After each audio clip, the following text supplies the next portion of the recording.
Selamat pagi pemirsa, misteri keberadaan pagar laut yang membentang sepanjang 30,16 km di pesisir perairan Kabupaten Tangerang, Provinsi Banten masih bergulir. Kementerian Kelautan dan Perikanan atau KKP melakukan penyegelan untuk menghentikan pembangunan pagar secara ilegal tersebut. Dan mengultimatum pelaku untuk membongkar pagar laut itu dalam waktu 20 hari sejak Jumat 10 Januari 2025. Akan tetapi pemirsa, banyak pertanyaan publik yang belum terjawab.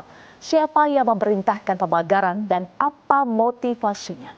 Inilah editorial Media Indonesia edisi Senin 13 Januari 2025 dengan tema Usut Pemagar Laut bersama saya, Eva Wondo. Pemirsa, Anda juga bisa berpartisipasi dan berinteraksi melalui telepon interaktif di nomor 021 583 9900. Pagi hari ini telah hadir bersama saya anggota Dewan Redaksi Media Group, Ade Alawi. Selamat pagi, Mas Ade. Pagi ya, Pak. Sehat ya, Mas Ade? Sehat, alhamdulillah. Alhamdulillah. Mas Ade, kita bahas ya untuk tema editorial Media Indonesia hari ini edisi Senin 13 Januari 2025. Usut Pemagar Laut. Jadi, Mas Ade, keberadaan pagar laut sepanjang 30,16 km di Tangerang ini masih menjadi misteri atau sudah ada titik terangnya, Mas Ade?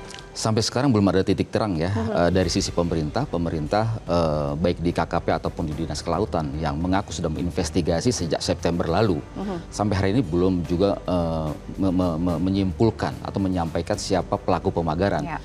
Ini kan akhirnya menjadi sinisme publik ya, dan ini saya kira juga ini ironi kita sebagai negara hukum ya, yang memang kita harus tegak lurus pada hukum dan tidak hanya Undang-Undang 45 ya, bahwa bumi dan air dikuasai oleh negara dan dimanfaatkan sebesar-besar untuk kemakmuran rakyat. Ini kan kemudian fakta di lapangan jauh panggang dari api. Dan seharusnya pemerintah ini ultimatumnya dalam hal ini Kementerian Kelautan itu terlalu lama menurut saya 20 hari. Ya, memang dalam peraturan menteri tentang pelanggaran administratif itu waktunya 1 sampai 30 hari. Tetapi waktu 20 hari menurut saya terlalu lama.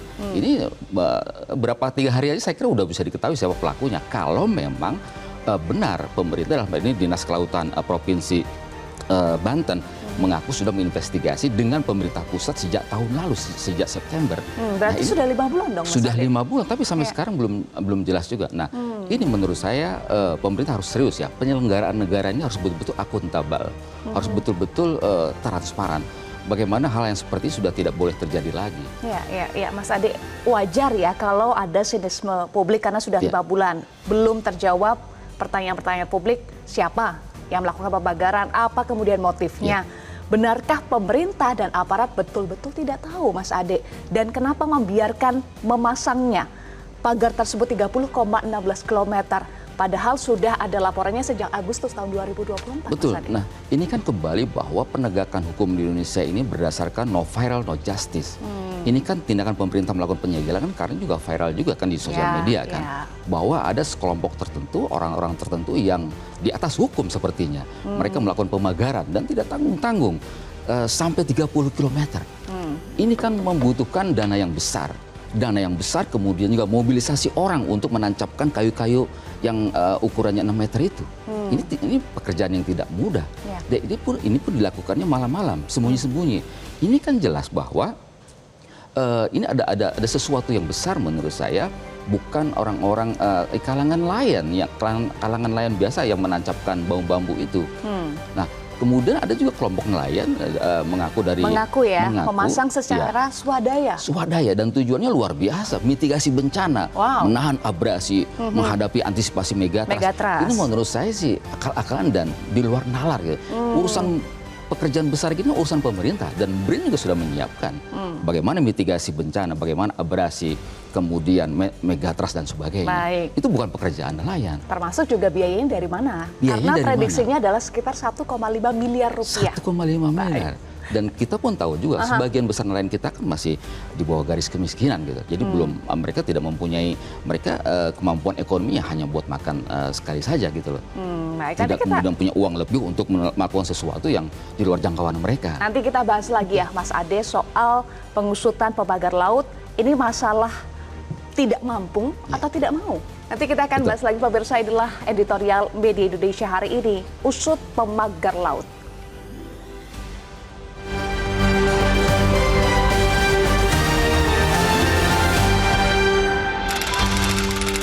usut pemagar laut.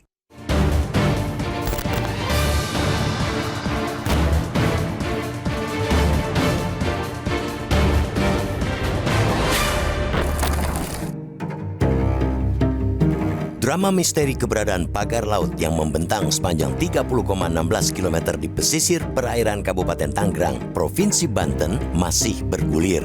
Kementerian Kelautan dan Perikanan atau KKP memang sudah melakukan penyegelan untuk menghentikan pembangunan pagar ilegal tersebut. KKP juga mengultimatum pelaku pemagaran untuk membongkar pagar itu dalam waktu 20 hari sejak Jumat 10 Januari lalu. Akan tetapi, banyak pertanyaan publik yang belum terjawab. Siapa yang memerintahkan pemagaran? Apa motivasinya? Benarkah pemerintah dan aparat tidak mengetahui pelaku utamanya alias yang membiayai pembangunan pagar itu? Lalu mengapa membiarkannya terus memanjang padahal sudah diadukan sejak Agustus 2024? Sebagaimana layaknya sebuah misteri, berbagai isu maupun teori beredar di masyarakat. Isu paling santer adalah yang mengaitkan pemagaran itu dengan proyek perluasan Pantai Indah Kapuk atau PIK 2. Proyek ini ditetapkan pemerintahan era Presiden Joko Widodo sebagai proyek strategis nasional atau PSN. Namun, tuduhan sebagai aktor pemagaran laut sudah dibantah pihak pengembang PIK 2. Lantas siapa yang memerintahkan? Terbaru ada yang mengatasnamakan kelompok nelayan Jaringan Rakyat Pantura atau JRP mengaku membangun pagar itu secara swadaya. Mereka mengatakan pagar tersebut berperan sebagai tanggul pemecah ombak untuk memitigasi gempa megathirst dan tsunami yang mengancam perkampungan nelayan. Kelompok itu juga mengklaim pagar laut tidak menyulitkan mata pencarian mereka sebagai nelayan. Pengakuan yang sulit dipercaya kebenarannya. Pembangunan pagar berupa cerucuk bambu setinggi 6 meter dengan bentangan puluhan kilometer tersebut diperkirakan menelan biaya 1,5 miliar rupiah. Apa iya nelayan mampu membiayai? Bagi nelayan yang notabene tergolong kelompok berpendapatan rendah, bahkan miskin, jangankan menyumbang bangun pagar. Untuk memenuhi kebutuhan sehari-hari saja sudah sulit. Pagar itu juga dikeluhkan oleh para nelayan setempat karena membuat ikan tangkapan berkurang drastis dan mereka harus memutar jauh untuk ke lokasi lain. Sayangnya, dari pernyataan-pernyataan pemerintah dan aparat, belum ada satupun yang secara tegas menyebut akan mengusut dan menangkap otak pemagaran. Pihak kepolisian mengatakan belum turun tangan menyelidiki dengan dalih masih menjadi ranah KKP. Padahal, ulah pemasung pencaharian nelayan itu melanggar sederet aturan, termasuk dugaan pelanggaran secara pidana. Tanpa pengusutan secara hukum, amat mungkin tidak akan ada yang mengaku kemudian secara sukarela membongkar pagar tersebut. Buntutnya, negara juga yang akan mengeluarkan biaya untuk membongkar. Siapa yang membiayai? Tentu saja rakyat. Ketika ada pengusutan secara hukum sampai tuntas, persoalannya ada dua kemungkinan, yakni tidak mampu atau tidak mau menguak kasus itu. Apabila karena ketidakmampuan, jelas negeri ini menghadapi masalah besar karena ternyata penegakan hukum dipenuhi penyidik yang tidak kompeten. Jika penyebabnya karena ketidakmauan, lebih berbahaya lagi. Bisa diartikan aparat dan pemerintah tunduk pada pihak yang mengangkangi hukum. Sekadar menyegel pagar bambu itu jelas tidak cukup. Publik mendesak aparat mengusut dan membongkar otak di balik pemagaran ilegal di pesisir Kabupaten Tangerang beserta kaki tangan mereka. Tidak perlu berlama-lama dan berharap aktor utamanya menyerahkan diri secara sukarela. Tidak ada kata maaf bagi mereka yang merampas wilayah laut yang bebas bagi nelayan untuk menangkap ikan. Dengan mengusut tuntas, itu bentuk negara hadir.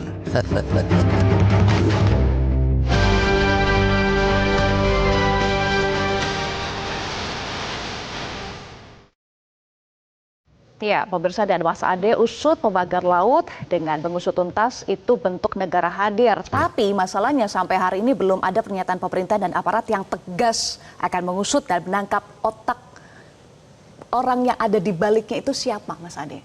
Ya, kehadiran negara itu harus total ya untuk rakyat ya, tidak hanya menyegel ya, tetapi juga mengusut siapa pembuatnya, siapa aktor di belakang. Ini saya kira sangat-sangat penting ya. Negara hukum itu perlu dihadirkan oleh pemerintah untuk mencapai 3 hal. Pertama adalah kepastian hukum. Harus ada kepastian hukum di negara ini. Di laut juga harus pasti. Tidak boleh sekelompok orang semena-mena di situ, apalagi yang pemodal besar. Kemudian selain kepastian hukum, yang kedua adalah keadilan hukum. Harus adil. Ya. Hukum itu harus ditegakkan secara adil. Dan yang ketiga adalah harus bermanfaat. Hukum itu harus bermanfaat untuk masyarakat. Nah, oleh karena itu, maka saya kira tidak perlu berlama-lama, tidak perlu sampai sampai menunggu 20 hari untuk membuka siapa pelaku pembuat itu. Gitu. Tetapi memang kalau misalnya pemerintah nanti yang merombaknya, memugarnya, ya, meruntuhkan pagar-pagar itu memang membutuhkan biaya besar. Jadi menurut saya segera diultimatum, sampaikan kepada publik siapa pelakunya, dan pelakunya harus segera membongkar pagar-pagar itu. Baik, nah ini kan kalau misalnya tidak segera diungkap, tidak segera diusut siapa otak pemasang, akan berkembang kemudian spekulasi, isu-isu yang beredar di publik. Salah satunya adalah dikaitkan dengan salah satu pengembang swasta yang terlibat dalam proyek strategis nasional atau PSN. Apakah sudah ada konfirmasi terkait dengan hal ini, Mas Ade? Ini kita masih menelusuri ya, tetapi bahwa kerangka besarnya adalah terkait dengan proyek PSN memang ke arah sana ya. Tetapi kalau kita lihat dari undang-undang tentang proyek strategis nasional, itu tujuannya luar biasa untuk kesejahteraan rakyat. Jadi dalam hal ini tidak boleh lagi ada masyarakat kita yang terpinggirkan atau tergusur dalam proyek strategis nasional. Kita sebenarnya sebagai negara hukum ini sangat lengkap sekali perundang-undangan. Yeah. Dalam hal pengelolaan laut, dalam hal pengelolaan pesisir, ada Undang-Undang Nomor 1 Tahun 2014 tentang pengelolaan pesisir dan pulau-pulau kecil. Ya. Di situ dijelaskan ada 2 hal. Bagi siapapun yang ingin memanfaatkan ruang laut harus memiliki izin lokasi. Kemudian yang kedua, itu di pasal 75 ya. Pasal 75 Undang-Undang Nomor 1 Tahun 2014 harus memiliki izin lokasi. Yang kedua harus memiliki izin pengelolaan. Bagi yang tidak memiliki izin lokasi, maka dapat sanksi hukum 3 tahun dan denda 500 juta. Bagi yang tidak memiliki izin pengelolaan, dapat sanksi 5 tahun dan denda sekitar 5 miliar. Jadi jelas, perundang-undangan kita itu sangat bagus. Secara regulasi oke. Aparat penegak hukum kita ini sangat lengkap. Laut itu setidaknya ada 5 penegak hukum yang memiliki kewenangan untuk mengatur laut. Tetapi faktanya, mereka terlihat loyo bagaimana menjaga laut kita. Padahal instrumen hukumnya sudah ada ya, Mas Ade? Sudah sangat lengkap. Ini problemnya adalah pada kemauan ya. Kemauan atau kemampuan? Bukan kemauan. Kemauannya. Ya. Kemauan tidak ada, akhirnya tidak mampu. Problem dasarnya di situ. Baik, kemudian publik kan juga sekarang jadi bingung ya. Jadi siapa nih yang pasang, Mas Ade? Karena juga ada yang terbaru, ada yang mengatasnamakan kelompok jaringan rakyat Pantura mengaku membangun pagar secara swadaya. Tadi kita sudah bahas sedikit ya, Mas Ade. Ini alasannya luar biasa, mulia sekali sebagai tanggul pemecah ombak untuk memitigasi gempa megatrust dan tsunami. Seperti aja ada pertanyaan publik, masuk akal tidak sih sebetulnya? Ini bukannya kita meng-underestimate nelayan ya, Mas Ade, tidak? Iya, betul. Jadi gini, pemerintah ini melakukan pembiaran ya. Jadi kalau dalam hukum pidana itu namanya bisa juga crime by omission ya. Kejahatan dengan pembiaran. Nah, pembiaran ini dilakukan oleh pemerintah. Pembiaran ini tidak hanya berdampak pada bagaimana akses melaut, kesejahteraan nelayan, tetapi juga bisa memicu konflik horizontal. Kemarin-kemarin ketika penyinggalan itu banyak nelayan tuh yang setuju bahwa harus dirobohkan. Karena itu mengganggu akses kami dan kami menjadi lebih banyak mengeluarkan bahan bakar karena harus memutar. Harus memutar. Tetapi belakangan ini ada kelompok yang mengaku nelayan di situ. Nah ini menurut saya ini harus dicegah ya. Eskalasi konflik horizontal. Jadi pemerintah tidak perlu menunggu sampai 20 hari. Hari ini atau besok harus diungkap siapa pelakunya dan segera pelakunya itu harus membongkar. Jadi menurut saya pemerintah jangan berlama-lama lagi dan bagaimana memberikan trust kepada publik bahwa kita itu betul-betul negara hukum, bahwa penyelenggaraan negara ini harus akuntabel. Penting untuk menjaga trust publik dan juga jangan sampai justru ini akan menimbulkan masalah baru, eskalasi konflik horizontal antar nelayan. Nanti kita akan bahas lagi dan kami juga ingatkan Anda pemirsa, Anda bisa berpartisipasi dan berinteraksi terkait tema yang kami bahas di editorial hari ini, usut pemagar laut, melalui telepon interaktif di nomor 0215839900. Editorial Media Indonesia akan kembali usai jeda. Tetaplah bersama kami.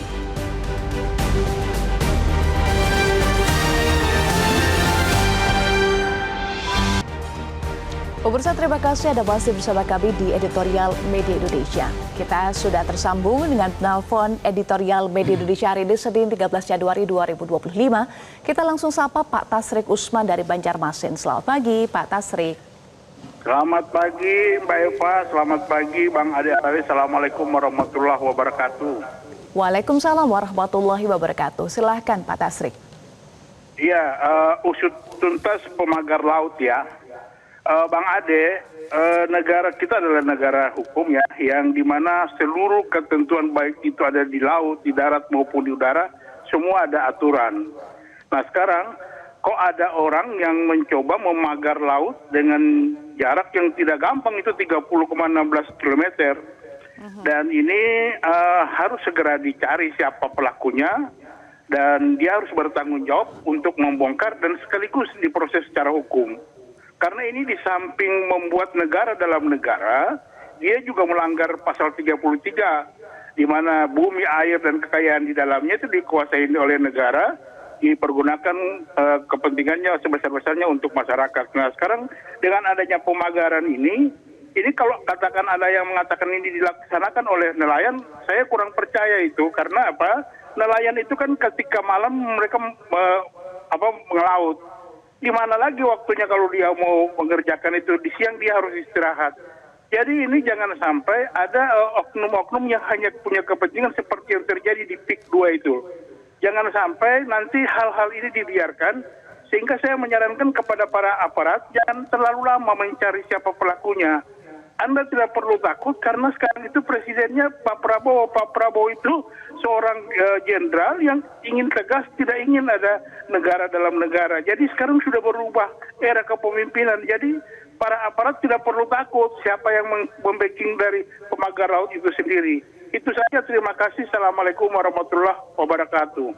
Waalaikumsalam warahmatullahi wabarakatuh. Terima kasih Pak Tasrik sudah menelpon kami di Editorial Media Indonesia. Mas Ade, tadi ada pesan dari Pak Tasrik, aparat tidak perlu takut. Memangnya aparat takut? Ya kalau kita lihat bertele-telenya urusan pagar laut ini tampak aparat ini takut. Dan ketakutan aparat ya tidak hanya sekedar aparat, tapi juga pemerintah ini takut juga menghadapi pemodal. Diduga ada pemodal besar di belakangnya. Diduga ya Mas Ade ya? Tadi menarik bahwa Pak Tasrik Usman mengatakan bahwa ini kan sepertinya negara dalam negara. Nah itu tidak boleh lagi. Karena prinsip negara hukum itu adalah equality before the law. Ya. Asas kesamaan di depan hukum. Nah ketika ada kelompok tertentu yang di atas hukum, ini jelas melanggar prinsip-prinsip kita sebagai negara hukum.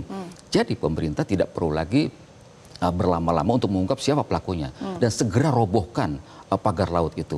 Yang harus bertanggung jawab adalah yang memasang, itu harus membongkar juga Pak Ade? Iya, yang memasangnya harus membongkar. Karena kalau pembongkaran ini diserahkan kepada pemerintah juga itu akan membutuhkan biaya besar juga. Jadi kecuali kalau misalnya yang memasangnya tidak mampu dan dapat sanksi hukum, ya pemerintah harus membongkar sendiri. Nah ini pekerjaan yang tidak mudah menurut saya. Jadi kembali lagi menurut saya kita harus betul-betul ya sebagai negara hukum jangan sampai di lapis bawah ini tertawa sinis gitu. Kok begini nih? Kalau ke kita tajam betul tuh hukum itu, tapi ke atas tumpul. Nah ini menurut saya lagi-lagi kita harus betul-betul serius sebagai negara hukum. Dan sekaligus kasus pemagaran laut ini yang diduga di belakangnya ada kelompok tertentu, ini ujian dalam 100 hari pemerintahan Prabowo. Jadi kalau misalnya masalah ini tuntas dan clear, jelas siapa pembuatnya, jelas kemudian perobohannya gitu kan. Ini menurut saya ini prestasi yang kita acungi jempol lah, bahwa betul-betul pemerintahan Prabowo ini memang komit pada hukum. Hukum tidak tajam ke bawah, tapi juga untuk semuanya diberlakukan secara sama. Baik, jadi Mas Ade juga termasuk soal sanksi pidana, apakah ini harus diterapkan juga untuk menimbulkan efek jera agar tidak ada lagi pemasangan pagar di laut seperti ini? Nah ini tanpa izin ya, ilegal. Ya betul. Kalau kita lihat dari pernyataan dari Menteri Kelautan, ini tampaknya agak soft ya. Soft karena pendekatannya itu adalah administratif. Kalau kita lihat di peraturan Menteri Kelautan, memang ada tahapan-tahapannya, penyegelan, teguran tertulis, pencabutan izin usaha dan sebagainya, sanksi denda. Tetapi harusnya pemerintah menggunakan Undang-Undang Nomor 1 Tahun 2014 tentang pengelolaan wilayah pesisir dan pulau-pulau kecil. Di situ jelas harus ada izin lokasi, harus ada izin pengelolaan. Jadi undang-undang saya kira harus diterapkan ya, harus sekeras-kerasnya agar menimbulkan efek jera. Tidak ada lagi hal serupa di negara kesatuan wilayah Republik Indonesia ini. Baik, kita nantikan pengusutan pembakar laut ya Mas Ade, karena dengan mengusut tuntas itu adalah bentuk negara hadir. Terima kasih Mas Ade sudah bergabung bersama kami di editorial Media Indonesia. Pemirsa, publik mendesak aparat mengusut dan membongkar siapa otak di balik pembakaran ilegal di pesisir Kabupaten Tangerang Bitung, termasuk kaki tangan mereka. Tidak perlu berlama-lama dan berharap aktor utamanya menyerahkan diri secara sukarela. Tidak ada kata maaf bagi mereka yang merampas wilayah laut yang bebas bagi nelayan untuk menangkap ikan. Dengan mengusut tuntas adalah bentuk negara hadir. Pemirsa, demikian editorial Media Indonesia untuk hari ini. Bersama rekan-rekan petugas, saya Komundo pamit undur diri. Terima kasih dan tetaplah bersama kami di Metro TV.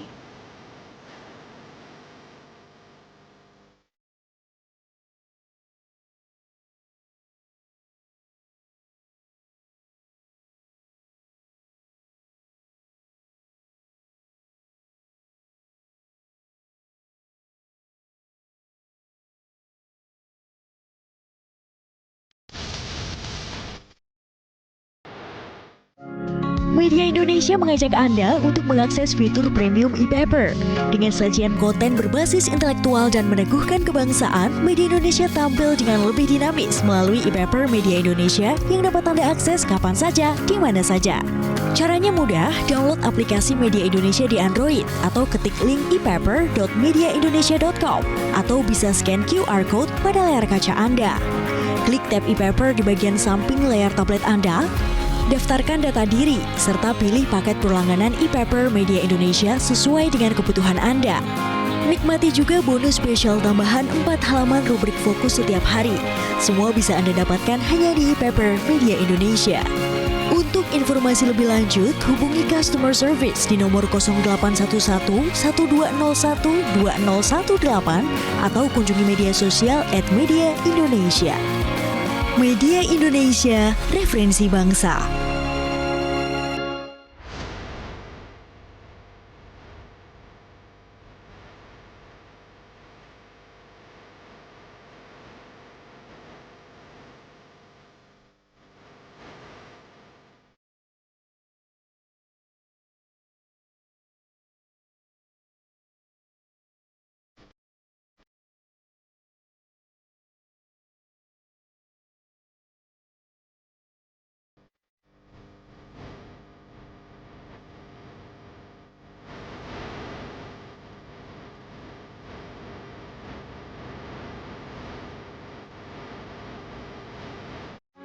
Metro TV.